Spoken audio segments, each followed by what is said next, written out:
Notre enquête INSV-MGEN révèle que nous dormons en moyenne 7 heures pendant la semaine, le moment du travail, et 8 heures le week-end.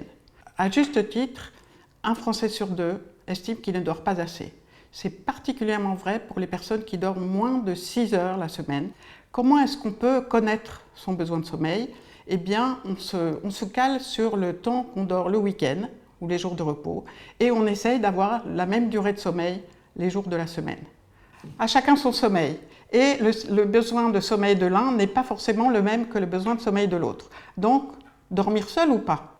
Ça, c'est une question. Alors, quelle est l'habitude des Français par rapport à cette notion de dormir seul ou pas? Eh bien, 40% des Français dorment seuls, à peu près toutes les nuits, et ils le font par choix, pour un tiers d'entre eux.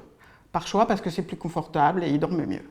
Par contre, 60% des Français dorment en couple la plupart des nuits ou toutes les nuits. Ceux-là, ils dorment en couple pour des raisons positives, parce que ça leur fait plaisir et que ça les rassure, et aussi que ça leur tient chaud. Il y a aussi les impacts négatifs de dormir en couple, c'est que l'autre personne va bouger. En fait, on effectue à peu près 40 à 60 mouvements par nuit dans le lit, donc ces mouvements vont réveiller l'autre, et l'autre, quand il fait ses mouvements, il va vous réveiller. Donc, en fait, on a beaucoup de chances d'être gêné par la personne avec qui l'on dort, sans compter le ronflement dont on parlait, qui affecte 30% de la population, ou alors vous allez être réveillé trop tôt la nuit, et la température, parce qu'on n'a pas forcément les mêmes besoins de température sous la couette.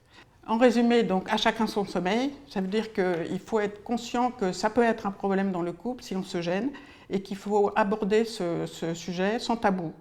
Il vaut mieux en parler et voir si c'est vraiment gênant, de trouver une solution qui permette de préserver le sommeil de chacun et donc d'améliorer finalement les relations dans le couple. Dormir seul ou pas, on peut aussi dormir avec son animal de compagnie. Eh bien, 17% des Français laissent un accès libre à leur lit, à leur animal de compagnie, la nuit. Alors cet animal, il vient et il va parce que l'animal n'a pas le même rythme de sommeil que nous.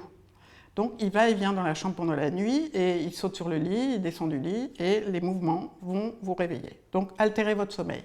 En conclusion de cette étude INSV-MGEN, eh bien, on peut dire qu'à chacun son sommeil. Ça veut dire que non seulement à chacun son sommeil, mais aussi à chaque âge son sommeil. Donc ça, c'est pour les parents. À chacun son sommeil, à chaque âge son sommeil. Il faut respecter les besoins de sommeil de soi-même et des autres. Ça, c'est très très important. Respecter le sommeil des autres, de son entourage. Et je pense là à ceux qui envoient des SMS en pleine nuit à leurs amis. Et bien respecter aussi le sommeil de ses amis. Et donc finalement, il faut qu'il y ait un couvre-feu, y compris digital, la nuit, pour préserver un bon sommeil.